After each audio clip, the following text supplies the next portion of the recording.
Saya ajak kita untuk membuka Amsal 14 ayat 1 sampai 8, saya bacakan demikian. Perempuan yang bijak mendirikan rumahnya, tetapi yang bodoh meruntuhkannya dengan tangannya sendiri. Siapa berjalan dengan jujur takut akan Tuhan, tetapi orang yang sesat jalannya menghina Dia. Di dalam mulut orang bodoh ada rotan untuk punggungnya, tetapi orang bijak dipelihara oleh bibirnya. Kalau tidak ada lembu, juga tidak ada gandum. Tapi dengan kekuatan sapi, banyaklah hasil. Saksi yang setia tidak berbohong. Tapi siapa menyembur-nyemburkan kebohongan adalah saksi dusta. Si pencemooh mencari hikmat, tetapi sia-sia. Sedangkan bagi orang berpengertian, pengetahuan mudah diperoleh. Jauhilah orang bebal karena pengetahuan tidak kau dapati dari bibirnya. Mengerti jalan sendiri adalah hikmat orang cerdik. Tetapi orang bebal ditipu oleh kebodohannya. Jangan takut berantakan untuk berhasil. Ayat pertama dari pasal 14 bunyinya, perempuan yang bijak mendirikan rumahnya, tetapi yang bodoh meruntuhkannya bukan lewat tangan orang lain, dengan tangannya sendiri. Di balik setiap laki-laki yang berhasil, kata orang selalu ada wanita yang takut akan Allah, minimal berdoa. Selalu ada wanita bijak di belakang seorang pria yang sukses. Betul sih, pasti ada betulnya. Bahkan di Alkitab pun banyak peneguhan cerita. Di masyarakat apalagi dalam realita. Lihat ya, seorang laki-laki itu bisa marry up atau marry down. Saya nggak bicara soal harta. Laki-laki mau perempuan jangan cari pasangan semerta-merta kaya. Kecocokan itu nggak hanya soal materi, tapi segala sesuatu, segala perkara. Tapi lihat, ada cowok yang harusnya bagus, married sama perempuan yang menarik dia turun ke bawah. Itu ada, dan banyak. Pada laki-laki yang belum terlambat, pikirkan baik-baik, jangan hanya cari tampang. Dan kepada perempuan, wanita, jadilah berkat untuk pasangannya. Anda harus menjadi nilai tambah buat pria yang Anda nikahi, karena Anda bukan semata-mata, karena firman Tuhan tidak menyuruh Anda, ini bukan panggilanmu maksud saya. Anda tidak dipanggil untuk jadi pendamping yang sepadan, tapi penolong yang sepadan. Itu nilai plus. Pendamping itu cuma ada di situ saja. Pendamping itu hanya menempati tempat. Kalau pendamping lah, laki-laki bisa aja didampingi nggak usah sama perempuan. Ya bisa juga sama rekannya. Kenapa harus ada Anda di dalam hidupnya? Pasti ada sesuatu yang semua orang di dalam kehidupan suamimu tidak bisa isi itu. Paling tidak seorang wanita memberikan pengertian. Belajar untuk memahami cowoknya. Jangan tuntut dulu, pahami dulu. Karena Anda dipanggil sebagai penolong yang sepadan, berarti Anda menolong sesuatu. Menolong dia tentang sesuatu. Bukan hanya sebagai pendamping saja. Pasti ada sesuatu yang Tuhan taruh di dalam dirimu. Saya ngomong gini seolah-olah menuntut yang cewek, enggak sih. Saya malah lebih sering khotbah saya itu templak yang cowok. Tapi kali ini izinkan, karena ini ayat firman. Perempuan yang bijak mendirikan rumahnya. Kok yang mendirikan bukan sang pria, tapi perempuan yang mendirikan, karena wanita itu berpengaruh. Saya ingin sekali untuk kita semua menyadari hari ini, yang perempuan ingat, berbenah diri, karena pasti Anda ditempatkan di sisi suami. Bagian itu sekretaris tidak bisa penuhi. Bahkan rekan kerjanya laki atau perempuan tidak bisa isi. You di situ. Tanya sama Roh Kudus, kenapa engkau taruh aku di samping atau di sisinya? Kalau aku menarik dia ke bawah, Tuhan, aku bertobat. Aku harus menjunjung dia ke atas. Minta sama Tuhan, seperti seorang hamba Tuhan, minta hikmat bagaimana menggembalakan. Seperti seorang pengkhotbah minta hikmat apa yang harus dikhotbahkan. Anda minta sama Roh Kudus, hampiri Kristus. Dan berkata, Tuhan, kau taruh dia di hidupku, kau taruh aku di sisinya, pasti untuk sesuatu. Jangan tuntut dulu, minta Tuhan tunjukkan peran Anda. Karena betul sekali pepatah ini, di balik setiap laki-laki yang berhasil, ada wanita yang berdoa, ada wanita yang menjunjungnya, ada seorang perempuan yang bijaksana. Tetapi sebaliknya, di balik setiap rumah tangga yang runtuh, hancur soal hubungan, meskipun saya tidak bisa jadikan ini sebagai keharusan, biasanya tetap ada perkecualian, namun demikian, di balik satu rumah yang runtuh, biasanya ada seorang wanita yang meruntuhkannya. Saya tidak berkata wanita idaman lain loh ya, yang itu so pasti meruntuhkan. Tapi juga nggak tentu, misalkan ada wanita idaman lain, laki-lakinya berubah setia, tapi selama sang wanita itu dan anaknya tetap berdiri teguh. Kalau perempuan itu tetap tegar, tidak kepahitan tapi memperjuangkan rumah tangganya, itu rumah tetap berdiri. Powernya wanita itu kayak gitu. Sekalipun lakinya selingkuh, sekalipun lakinya berzina, hidup dalam marital affair, dalam affair dan hidup di dalam dosa. Bahkan kalau perlu lakinya nggak pulang ke rumah, Aisang ike puhui dan jatuh cinta sama satu orang yang tidak pernah balik pulang. Kalau wanita itu berdiri teguh pada firman Tuhan, berdoa, sekalipun batinnya dilukai, dikhianati, lihat ya, itu rumah tetap berdiri. Karena wanita itu diberi Tuhan kuasa untuk mendirikan rumahnya. Tapi coba lihat, kalau rumah itu sampai ambruk, hancur, itu pasti ada wanita yang tidak berperan. Aduh, Pastor Philip susah ini, saya datang ke ibadah yang salah ini kok saya. Oh enggak, Anda datang ke ibadah yang benar, hai perempuan. Justru ini your destiny. Ini panggilanmu, ini yang membuat Anda cantik luar dalam. Makanya itu termasuk Anda yang single parent. Sekalipun kalau tidak lagi punya ayah dalam rumah, janganlah kecil atau kecut hatimu, jangan tawar hati. Karena Alkitab mengatakan perempuan yang bijak mendirikan. Powerful ya, powerful sekali. Jadi di balik satu rumah yang runtuh biasanya hubungan antara saudara segalanya itu ada wanita yang tidak bijak di dalamnya. Biasanya, tetap ada perkecualian ya. Biasanya ada perempuan yang tidak berjuang. Malah justru kebalikannya, memperjuangkan yang salah. Misalnya apa? Kenapa yang namanya Yakub dan Esau itu bertikai? Coba Anda baca. Itu mama mereka, istri Ishak. Ada seorang ibu yang tidak berperan, malah justru memperkeruh suasana. Coba Anda baca. Makanya terjadi seperti itu, demikian rupa.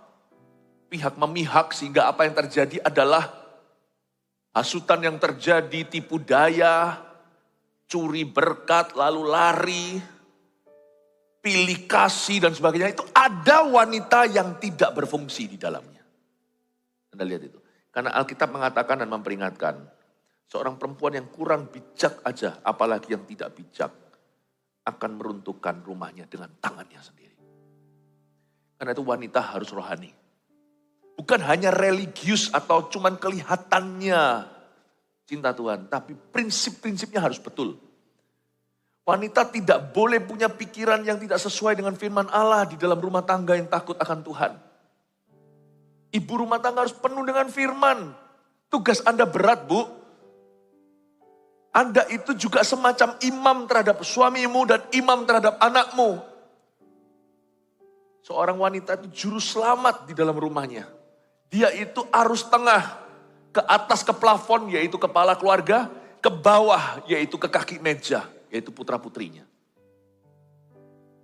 Tapi oleh karena itulah Tuhan itu mengurapi Anda lebih.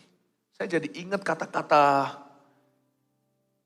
Naomi, kata-kata orang-orang waktu itu ketika Ruth membela nasib Naomi. Orang-orang Bethlehem berkata, yang kamu miliki itu lebih dari 7 laki-laki. Ruth itu begitu.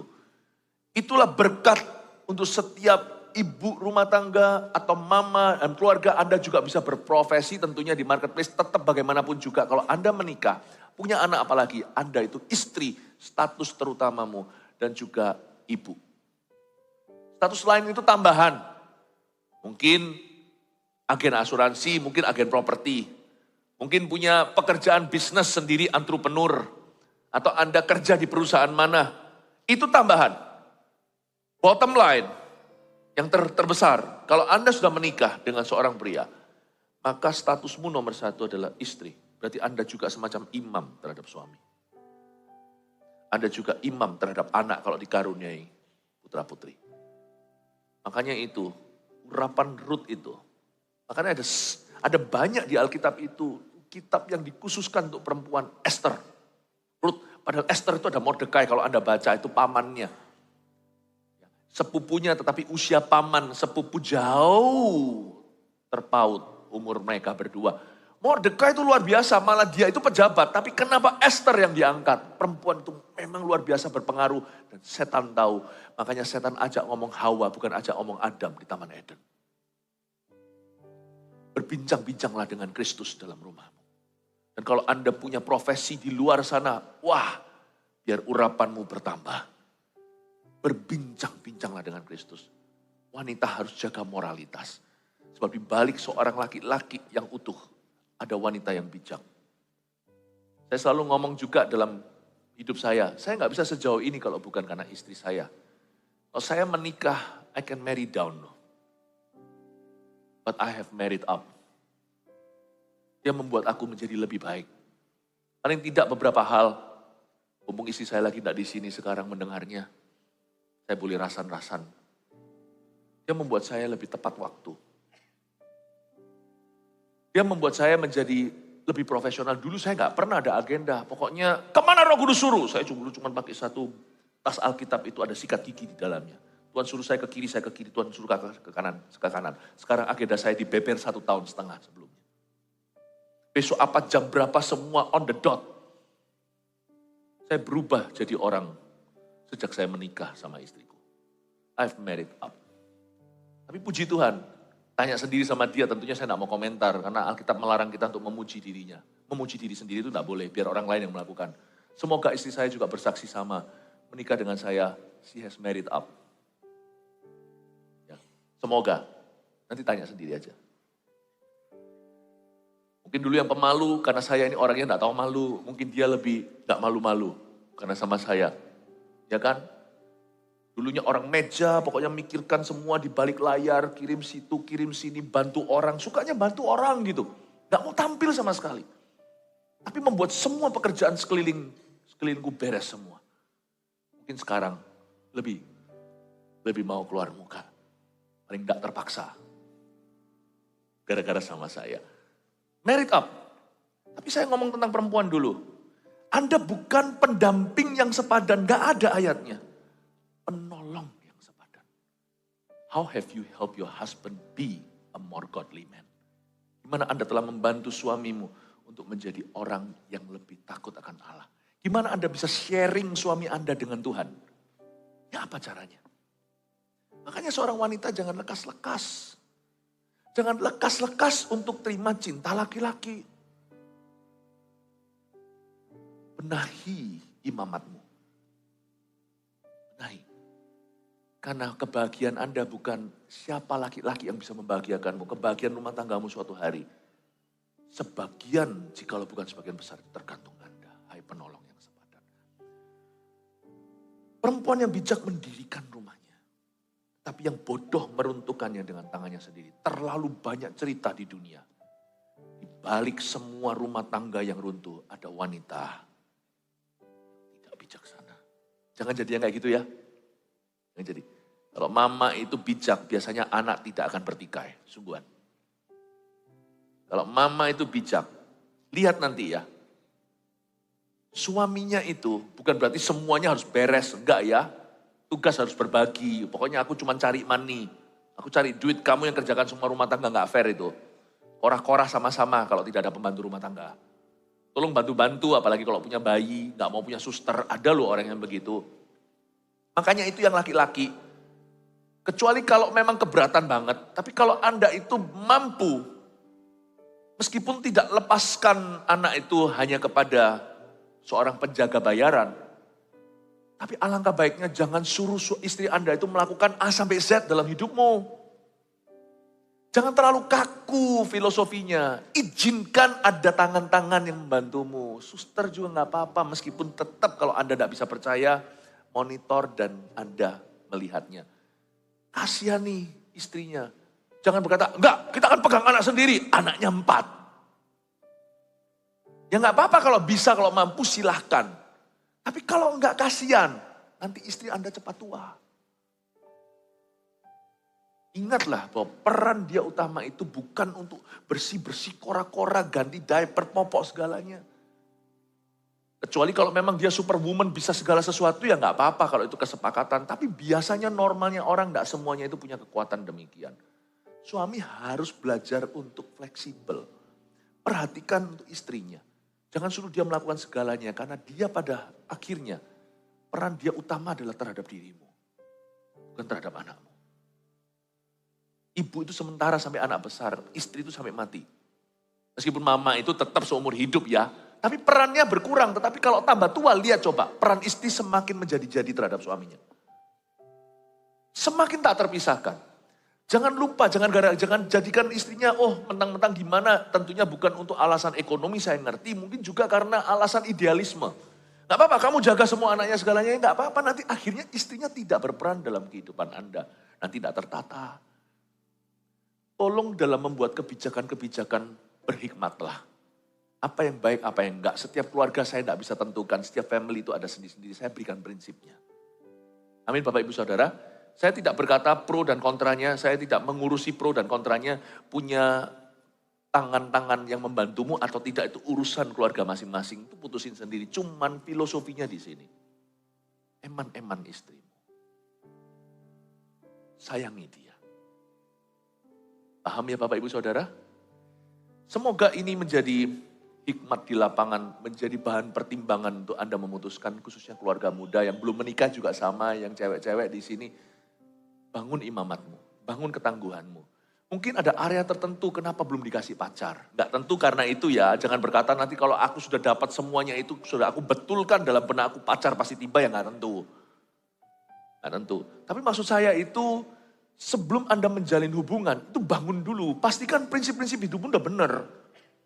Pastikan Anda semakin dewasa rohani dan berbuah. Jangan tergesa-gesa. Karena orang selalu berkata cowok itu imamnya. Jangan lupa loh, hari ini firman ini mengatakan bahwa perempuan yang mendirikan.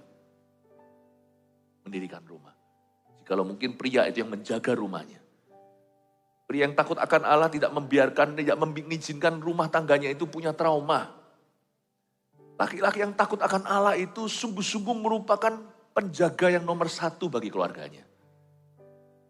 Tapi wanita itu detil-detilnya, mendirikan rumah itu kan semua dekornya.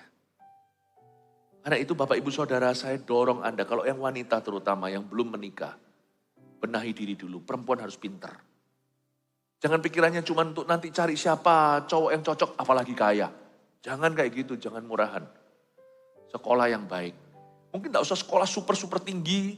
Kalau memang bukan jurusannya, kalau dokter lain cerita atau sekolah-sekolah yang lain misalnya. Tapi kalau Anda tidak punya satu cita-cita tertentu yang menuntut pendidikan tertinggi misalnya. Tetaplah usahakan untuk perguruan tinggi. Jangan pilih kasih. Lalu habis itu kembangkan skill kemampuanmu. Kalau Anda teratur bisa membuat planning, bisa bahasa, bisa ini itu. Kembangkan semuanya. Gak harus bisa masak, zaman ini sekarang kebalik. Cowok-cowok pintar masak. Kembangkan semuanya. Gak ada salahnya untuk menimba semuanya. Wanita tidak boleh bodoh. Wanita harus bijak. Wanita itu harus mahir, harus serba bisa. Kalau nanti suaminya membutuhkan, bahkan hal-hal yang belum dibutuhkan suami, Anda jadi berkat bagi banyak orang. Perempuan harus pintar. Tapi jangan feminis. Oh enggak, aku mampu tanpa laki-laki. Ya udah, silakan melahirkan anak tanpa laki-laki. Tak usah feminis. Wanita harus melemahkan dirinya. Bukan supaya kaum lebih lemah, tapi lemah lembut. Orang lemah lembut itu orang kuat tapi tidak balas. Wanita bisa buka pintu sendiri tapi izinkan pria yang telah merebut hatimu itu, izinkan dia jadi laki-laki. Kalau dia tidak pernah menghentikan Anda jadi perempuan, izinkan dia jadi pria. Wanita harus mau untuk berkata, aku lemah, I need you. Ya, itu baru indah. Tapi perempuan harus pintar. Lemah lembutmu itu bukan kelemahan. Hanya orang kuat yang bisa lemah lembut. Kalau saya kurus krempeng, dipukul orang besar saya nggak berani, itu bukan lemah lembut kan, itu namanya takut. Tapi kalau saya gede, lebih gede, saya black belt, sabuk hitam, yang sana siapa itu? Pukul saya diam aja, itu namanya ngalah. Wanita harus pintar. Wanita harus tegar.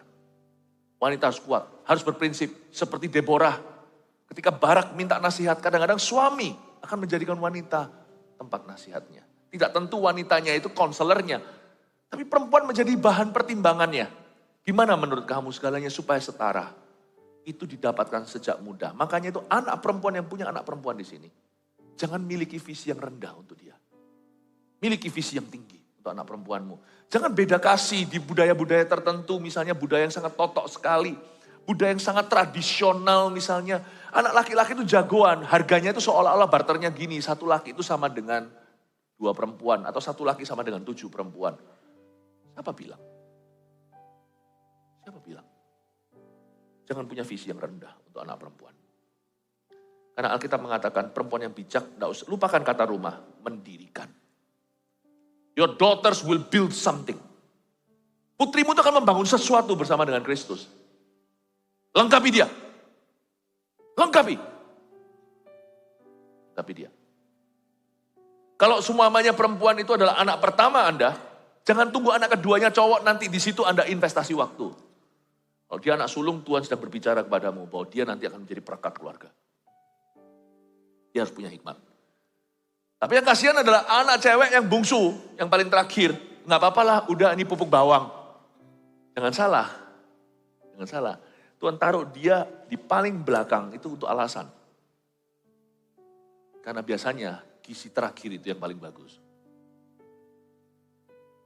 Tuhan taruh di situ bukan sisa-sisa. Zamannya Yesus, anggur itu paling manis itu di belakang yang paling mahal. Jangan pilih kasih. Siapa yang punya anak perempuan, miliki visi yang tinggi. Tapi kalau selama ini Anda adalah anak perempuan yang selama ini dibedakan, jangan sakit hati. Tuhanmu tidak begitu. Kalau gitu, kalau Anda tidak ditraktir oleh papa mama, madu, susu dan madu dari Kanaan itu, traktir dirimu sendiri. Katakan, tidak apa-apa, aku ampuni, tapi sekarang aku tidak mau percaya bahwa ini nasibku. Aku akan tempuh, aku akan sungguh-sungguh melayani, aku akan berbuah lebat, dan suatu hari aku akan menjadi berkat besar bagi keluarga aku. Paham ya Bapak Ibu? Semoga ini jadi berkat buat semua. Siapa yang diberkati, berikan tepuk tangan untuk Tuhan. Jangan takut berantakan untuk berhasil, jangan takut mencoba juga, jangan takut berusaha. Kita lihat ayat 2 sekarang. Siapa berjalan dengan jujur, takut akan Tuhan. Tetapi orang yang sesat jalannya menghina dia, apa maksudnya? Siapa berjalan dengan jujur dalam bahasa Ibraninya itu lebih ke siapa berjalan dalam kejujurannya. Aneh. Orang sudah jujur kok harus tetap berjalan dalam kejujurannya itu gimana? Bahasa Inggrisnya, he who walks in his uprightness. His-nya H huruf kecil, artinya dalam kebenaran atau kejujuran orang itu sendiri. Gak ada orang jujur itu gak ada di dunia. Tapi yang ada hanyalah orang yang sengaja untuk jujur setiap kali. Gak ada.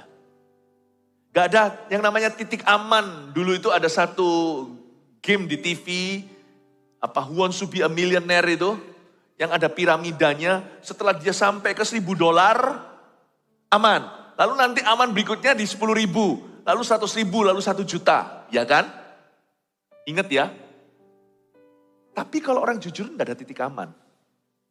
$1.000 pun tiada. Makanya Alkitab mengatakan bahwa it's a fresh decision each day. Itu adalah keputusan yang segar tiap hari. Kemarin Anda jujur, hari ini Anda bisa tidak jujur. Tiap hari pikul salib sangkal diri. Gak ada kerohanian itu yang rapi, sudah di titik aman nih, gak ada. Tiap hari kerohanian kita harus messy. Tiap hari kita bersujud di bawah kaki Tuhan. Tiap hari kita buka Alkitab coret-coret lagi. Padahal kita sudah tahu ayat itu kita sudah baca berkali-kali. Sekarang terulang lagi sesuai dengan porsi. Kerohanian itu messy, berantakan. Jika Alkitab Anda terlipat rapi dan berkata, aku sudah menjadi orang jujur 28 tahun ini.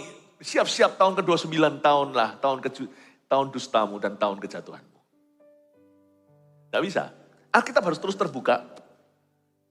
Dan harus tanda kutip kotor. Penuh dengan tulisan. Itulah kerohanian.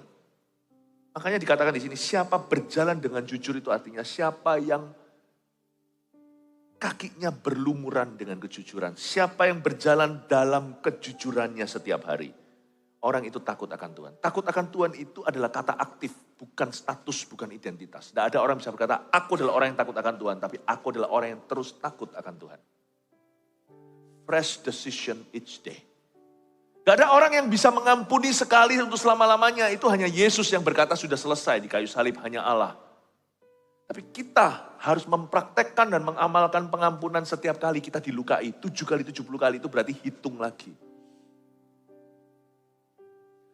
Dulu saya berhasil mengampuni orang selama 30 tahun. Kalau hari ini saya lengah, saya tetap bisa jatuh dalam kepahitan. Orang sama yang saya ampuni dalam 30 tahun, bisa saya benci setengah mati hingga saya ingin membunuhnya hanya dalam 3 hari. Pengampunan itu messy, berantakan.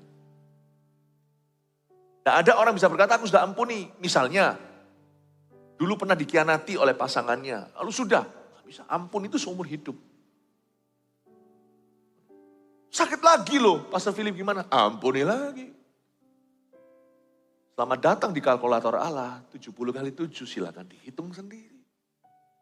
Mengampuni itu messy, mengampuni itu berantakan. Mengasihi itu messy, berantakan. Coba kalau kita punya anak, mengasihi berapa kali? Anak kalau nakal lagi bandel gak nurut ya kan, ngasih lagi. Dia berubah baik nanti suatu hari buat kesel lagi kita ngasih lagi.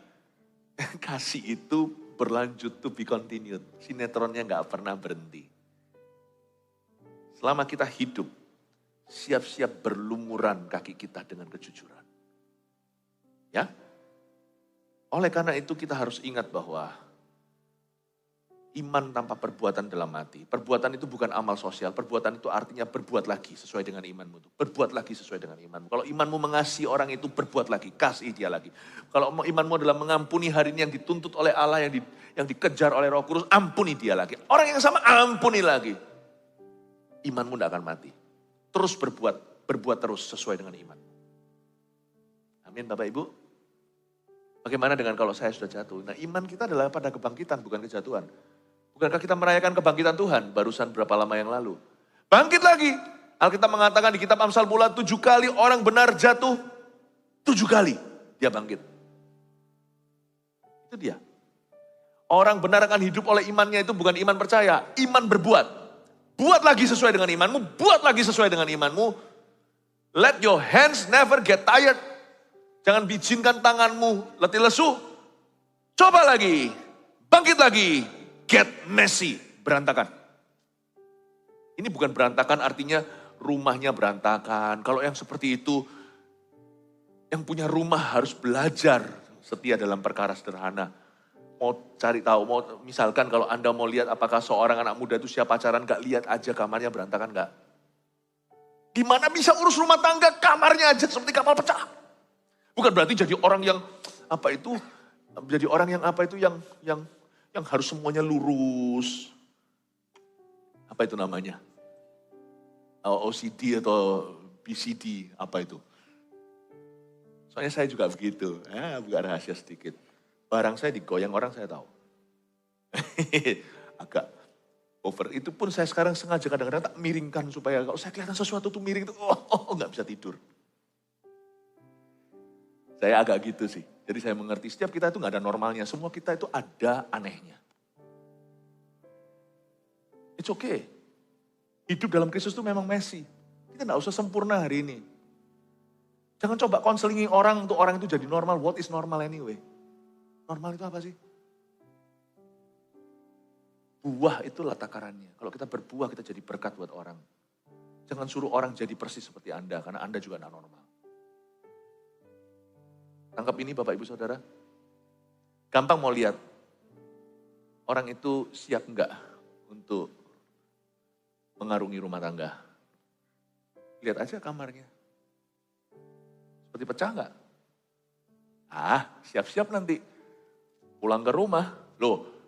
Pulang ke rumah nanti suatu hari, kalau ini yang amburadul adalah istri, perempuannya, nanti jangan kira dengan pernikahan istri itu akan berubah tiba-tiba lalu. Nanti yang pecah bukan kamarnya, seluruh rumah. Laki juga sama. Tapi yang teraturan juga ada bahayanya.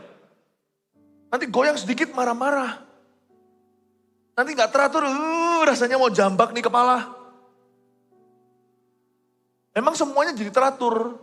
Tapi jadi ketakutan satu rumah. Nah, bisa nggak yang messy ini, yang berantakan rumahnya itu lebih rapi. Yang terlalu rapi itu agak sedikit messy, bisa nggak sih? Yang satu itu bicara tentang kebersihan, higienis. Yang satu lagi bicara tentang toleransi. Nggak apa-apa lah. Kalau enggak nanti kita jadi orang yang rewel, dikit-dikit, ayo miringin ini, miringin. Waduh nggak enak hidup satu rumah dengan orang yang begitu, cerewet sekali.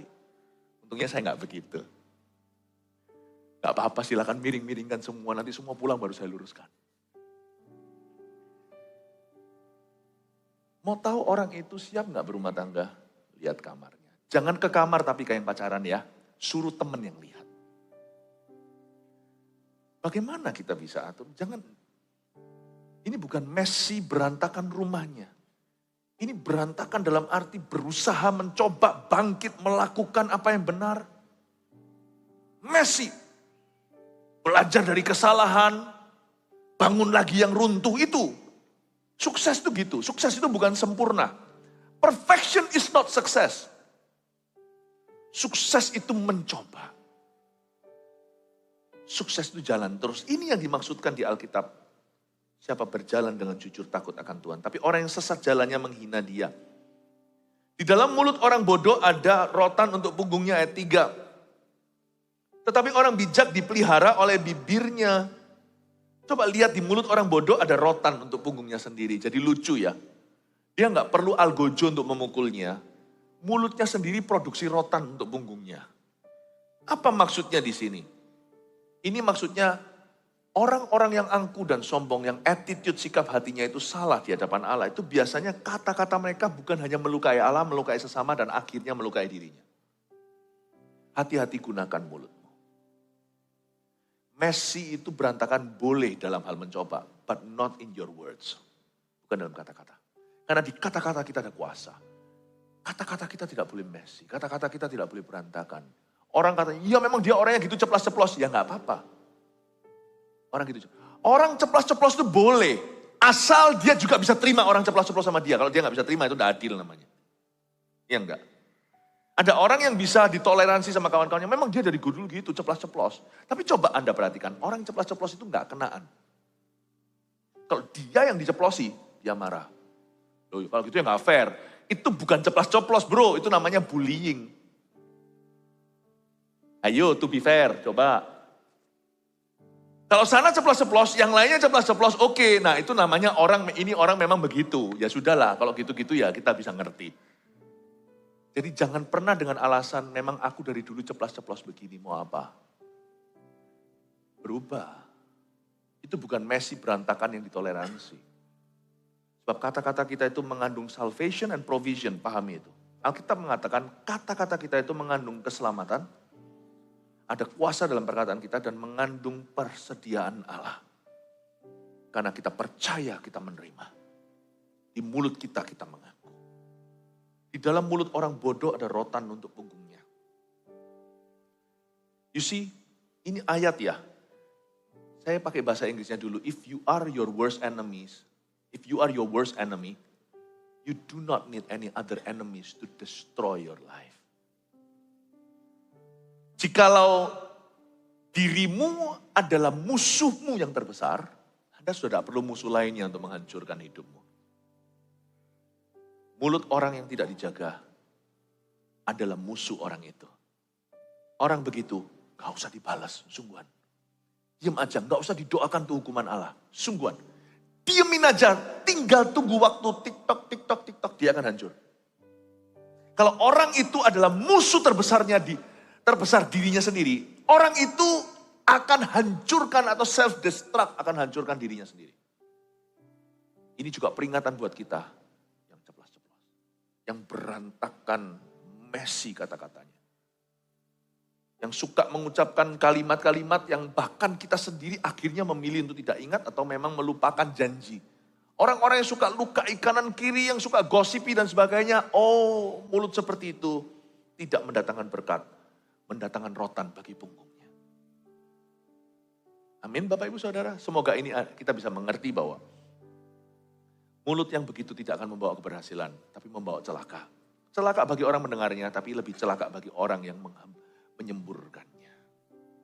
Ayat 4. Kalau tidak ada lembu juga tidak ada gandum. Loh kok bisa sih? Lembu kan bukan gandum. Lembu itu kan dagingnya diambil, bukan. Maksudnya ini gini, kalau tidak ada lembu yang membajak sawah, juga tidak ada gandum. Tetapi dengan kekuatan sapi, banyaklah hasil. Dengan kata lain, revival is messy. Success is messy too. Kalau kita mau semuanya itu rapi, tidak beresiko, ya nggak kemana-mana atau melakukan apa-apa. Tidak ada lembu yang nggak ada panen, saudara. Tidak ada gandum. Coba lihat kalau sawah itu dibajak, itu terdolak-dalik tanahnya. Itu bolak-balik, upside down. Tanahnya jadi jelek semuanya. Orang yang rapian, rasa eman, rasa sayang, ampun, tanah kok digituin, bagus-bagus, bisa ini itu. Kalau Anda mau gandum, harus resiko bajak tanah itu buat jelek. Orang kalau mau sungguh-sungguh berkenan pada Tuhan, gak boleh terlalu memikirkan penampilannya. Penampilan itu hanya untuk memuliakan Allah, lakukan terbaik, tapi gak boleh, apa ya, aku mau nyanyi untuk Tuhan. Kalau kita datang ke gereja, it's okay untuk messy. Jangan takut kalau nangis, bulu matanya copot juga gak apa-apa. Asal kita jujur sama Allah. Tidak ada lembu, tidak ada gandum. Tidak ada doa sungguh-sungguh, juga tidak ada terobosan, ya kan? Doa sungguh-sungguh kadang-kadang messy loh. Doa gak bisa ditahan-tahan. Saya ini orang yang cukup tegar. Namun demikian kalau saya doa, ketika hati saya terjamah, saya gak bisa, saya pasti nangis. Dan kalau saya nangis, saya meler langsung. Saya peduli amat. Kalau memang itu saya butuhkan, kalau hari ini saya membutuhkan jamanan, kalau saya mau mendekat sama Tuhan dengan resiko saya nangis, nangislah saya, gak apa-apa, paling habis tisu. Paling ngadap ke situ sedikit, sisi-sisi. Gak apa-apa sih. Tapi kalau orang datang beribadah gak mau messy, ya nanti akhirnya cuman jaga image untuk orang lain, for others to see. Karena gitu gak akan mengalami Kristus sih. Bukan karena Kristus tidak bisa menjamah orang demikian. Orang demikian tidak mau menjamah Kristus karena takut nanti dia berantakan. Hanya Tuhan cinta anak kecil kalau mereka menari-nari untuk Tuhan. Tidak ada lembu ya juga tidak ada gandum. Kalau kita perfeksionis, ini perfeksionis nggak baik. Satu sisi baik perfeksionis itu berarti orang yang mau kudus semuanya sempurna itu juga baik. Berarti orang begitu bisa dipercaya. Tapi mereka orang demikian tidak bisa di garis depan. Karena untuk orang yang membabat alas, orang yang menembus batas, orang yang menjadi pioner, yang menjadi orang pertama yang lemparkan batu. Waktu Daud melemparkan batu ke dahi Goliat, dia gak mikir meleset gak ya, dia lakukan terbaik tanpa mikir ini meleset gak ya. Dia sudah punya 4 batu lain cadangan, semuanya 5 di kantongnya. Pokoknya gua sikat. Dia gak ragu. Orang di garis depan tidak boleh mikir banyak. Gak boleh. Inilah juga termasuk kesalahan banyak ayah. Papa doa, enggak, Papa enggak bisa doa. Doalah, belepotan enggak apa-apa, doalah. Karena doa Anda ketika berdoa, anak Anda akan melihat ayah mereka adalah imam. Meskipun doanya itu lucu membuat yang lainnya tertawa. Jangan takut belepotan. Yang penting Anda berfungsi. Oh enggak disuruh khotbah di atas sini di depan ribuan kok saya ngerti itu bisa mati kaku. Tapi anak-anaknya, ayo doa makan, doalah. Doalah. Usahakan. Gimana kalau nanti berantakan doaku? Nggak apa-apa. Nggak bisa jadi imam. Imam pertama, imam ke-1, imam di depan satu keluarga. Kalau Anda tidak belepotan. Dan gimana bisa rapi kalau Anda belepotan dulu? Tuhan, mungkin doanya lucu.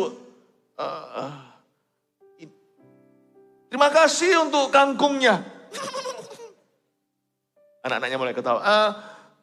Ku usir setan dari makanan ini. Mana ada setan di makanan? Gak apa-apa. In the long run, anak Anda dapat berkat. Yang merasa, papaku gak bisa doa. Berusaha. Nanti suatu hari waktu anaknya ditantang untuk jadi CGL. Dia ingat ayahnya, papaku gak bisa pun mau. Sehingga pendeta waktu berkhotbah, di mana ada kemauan pasti Tuhan buka jalan. Yang Tuhan cari bukan orang mampu tapi orang mau. Dia bisa aminkan di bawah, aku lihat papaku begitu.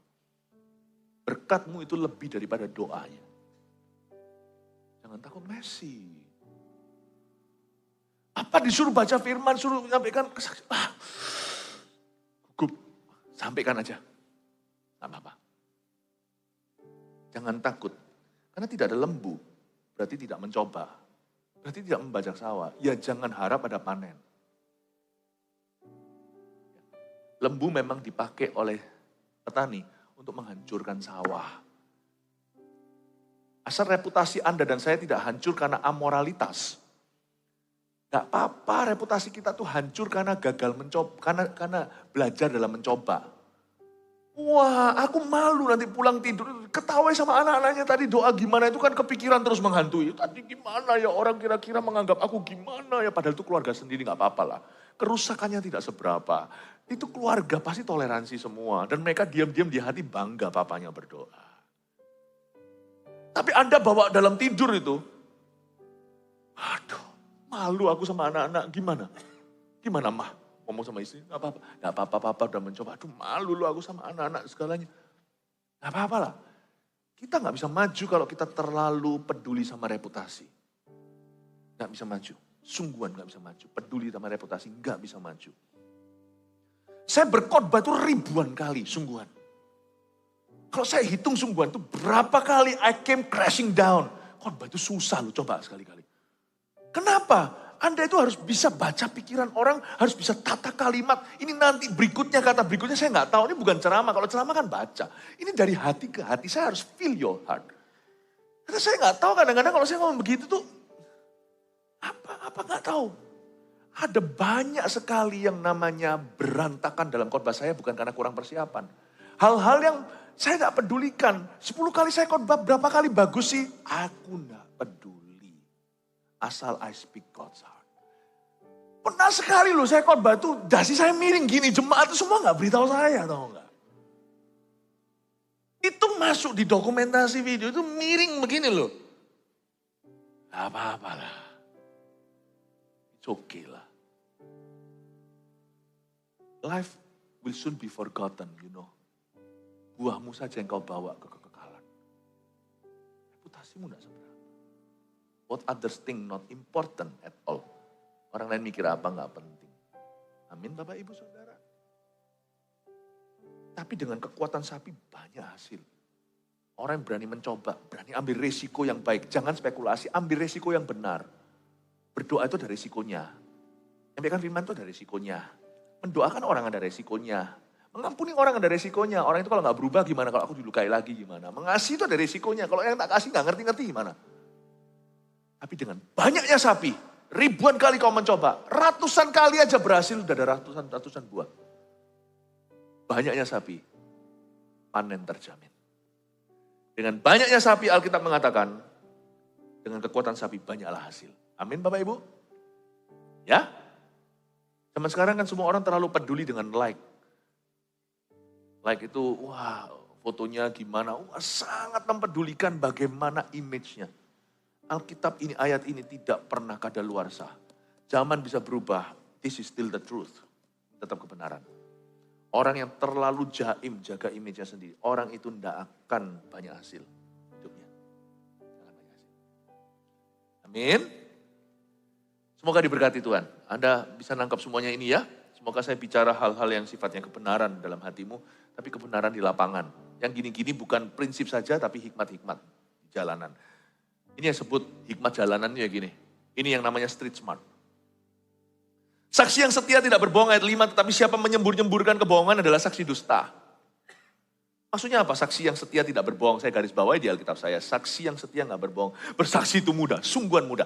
Entah itu bersaksi secara formal, ayo si ini mau bersaksi. Atau bersaksi sama temennya, bukan dalam sebuah pertemuan. Tapi Anda tergerak ngomong, aku mau ngomong sama kamu ya. Bersaksi itu gampang pol. Ya sana bisa khotbah, sana fasilida. Bukan. Bersaksi itu prinsipnya ini, ngomong apa adanya. Asal Anda tidak menyemburkan kebohongan menjadi saksi dusta, kesaksianmu selalu benar di mata Tuhan. Asal yang Anda ucapkan itu satu, apa adanya yang Anda alami. Dua, yang lebih penting tentunya, selalu arahnya kembali ke Kristus. Gak bisa salah. Kalau benteng-bentengannya itu bentengnya adalah Kristus, gak pernah salah. Anda gak bisa tersesat dalam kesaksian. Bersaksi itu gampang. Baik itu orang Kristen atau non-Kristen yang Anda saksikan kepadanya, Anda bersaksi. Gak masalah, resipien atau penerima dari kesaksian Anda itu nomor 2, respon penolakan itu lain cerita. Dari sisi kita itu kan apa adanya. Aku itu dulu begini, gak usah tambah-tambah, gak usah dikurangi. Apa yang Anda ingat, Anda saksikan. Tapi sejak saya kenal Yesus, keluarga saya itu lebih harmonis. Itu kata-kata ya, gak usah yang seperti kata-kata tinggi, seperti berkhotbah. Itu mempan loh di telinga orang yang tepat, karena mereka kenal Anda. Gitu ya. Ayolah kok, ke gereja yuk sama aku. Belum, aku belum siap. Ya udah nanti kalau siap ya, saya doakan. Nah, sungguhan doakan, jangan cuma asal bilang saya doakan beneran. Lalu 2 minggu lagi aja. Ayo, seminggu lah, kelamaan 2 minggu. Ayo ikut. Belum, aku dulu juga gitu. Nanti kalau orang mengalami masalah, aku dulu dalam pekerjaan. Gak usah muluk-muluk. Ikut Tuhan juga gak langsung. Kamu langsung ya berhasil kerjanya setelah ikut Tuhan? Enggak juga sih. Wah banyak susahnya. Nah ngapain ikut Tuhan? Tapi lain itu mas. Saya itu rasa damai tuh dalam masalah saya. Ngomong aja apa adanya. Orang bisa nilai kok Anda bohong atau jujur atau dusta. Asal Kristus. Lain cerita kalau aku mau kesaksiannya. Dulu aku gini, ceritain malah dosanya 2 jam diceritain. Gak berpusat pada Kristus ceritain, akhirnya orang hilang, tersesat dalam kesaksian Anda. Yang Anda saksikan itu Kristus atau masa lalumu. Masa lalu itu kan hanya pemanis saja ke Kristus. Bersaksi itu gampang dan gak apa-apa belepotan. Gak jelas ini, gak apa-apa. Lama-lama kan kita peka sendiri, orang itu kok terus lihat jam ya. Pertama kita gak ngerti, lihat jam. Ternyata kita kepanjangan. Pekanya bisa nambah lah. Yang penting berani dulu. Saya itu paling suka lihat orang itu berani dulu. Saya suka. 2 macam orang dalam kehidupan saya yang selalu bekerja sama adalah orang pertama. Yang kalau saya beritahu sesuatu itu langsung berkata, bisa tapi gak melakukan apa-apa. Orang itu memberi harapan palsu, PHP namanya. Tapi ada orang tertentu, bisa gak bisa. Kalau dia merasa gak bisa, dia tanya dulu. Sebentar, kalau begini gimana, kalau begitu gimana. Dia hanya mau clear aja untuk memastikan cara pikiran kita selaras. Gini-gini, oh gitu-gitu. Oke, saya coba ya. Saya senang dengan orang gitu. Saya coba. Kecuali kalau saya suruh dia lakukan sesuatu yang salah. Kalau saya lakukan sesuatu yang baik, tapi dia belum pernah coba. Kalau dia berkata, aku coba dulu. Orang gitu saya suka spiritnya. Apalagi berkata, bisa. Padahal saya tahu level of difficulty atau level kesusahannya. Bisa. Gimana? Lalu saya balik tanya karena saya worry kan, saya khawatir. Nah nanti kalau gini gimana? Gak apa-apa, saya coba dulu kok. Nanti setelah saya coba, saya cari jalan gini. Nanti saya beritahu kok. Doakan ya supaya bisa. Orang begini. Yang kayak gini tuh loh. Kekuatan sapi yang banyak hasilnya itu kayak gini.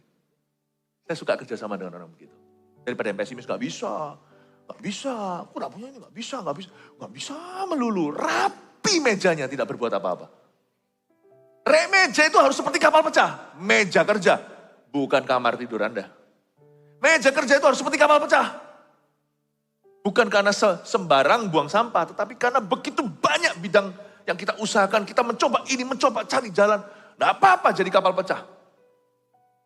Tapi dia berkata, bisa. Kekuatan sapi. Banyak hasilnya. Saya paling suka kerjasama dengan orang begitu dalam hidup saya. Itu orang-orang seperti 2 pengintai, bukan 10 pengintai yang tidak masuk ke Kanaan. Ya, amin. Semoga Anda dapat berkat. Kita lihat beberapa ayat lagi. Cuma 3 lagi, sisanya si pencemooh mencari hikmat, tapi sia-sia. Sedangkan bagi orang berpengertian, pengetahuan mudah diperoleh. Artinya si pencemooh mencari hikmat di tempat-tempat sia-sia, tapi sia-sia. Gak ada orang mencari hikmat sia-sia, kecuali kalau dia mencarinya di tempat yang salah. Mau cari hikmat di mana?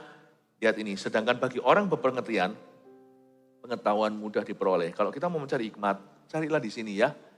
Di Alkitab, di gereja, cari di sana. Dan cari di dalam keluarga yang takut akan Allah. Di sana ada banyak hikmatnya. Kalau Anda kekurangan hikmat, saya sarankan ya. Saya sarankan kalau lagi sumpek nih, lagi kesel nih, lagi rasa hidup kita susah. Saya orang paling susah di seluruh dunia, saya sarankan jangan ke mall.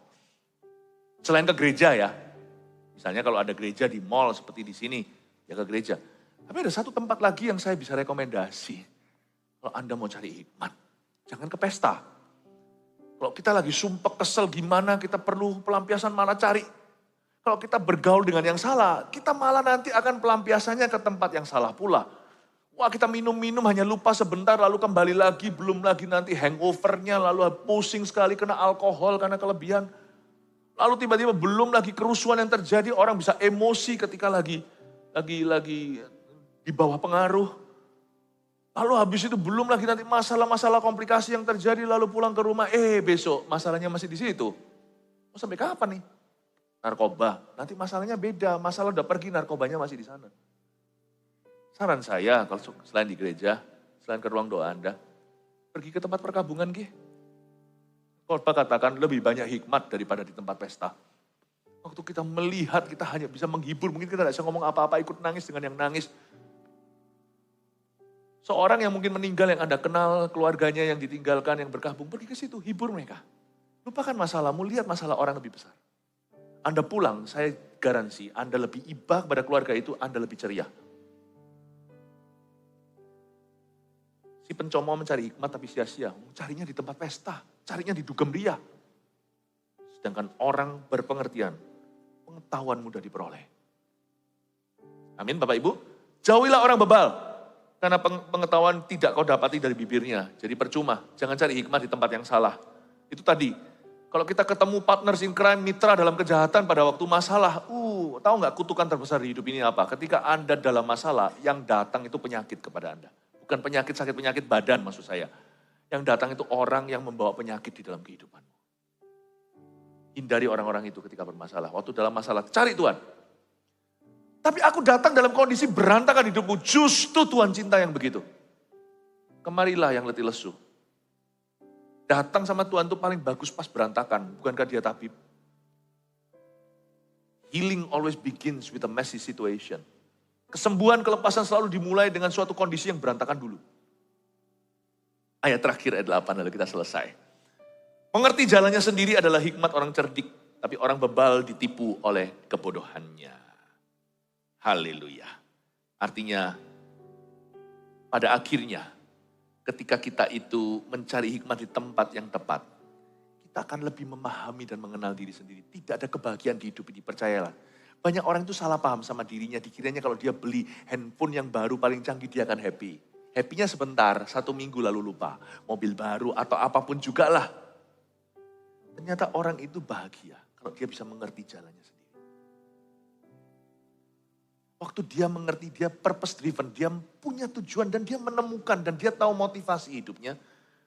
Dan dia bisa menyelidiki jiwanya sendiri. Dan dia mengerti path and duty atau mengerti jalur hidupnya dan mengerti tugas-tugasnya dari Tuhan. Tidak ada yang lebih happy dari itu. When you know yourself.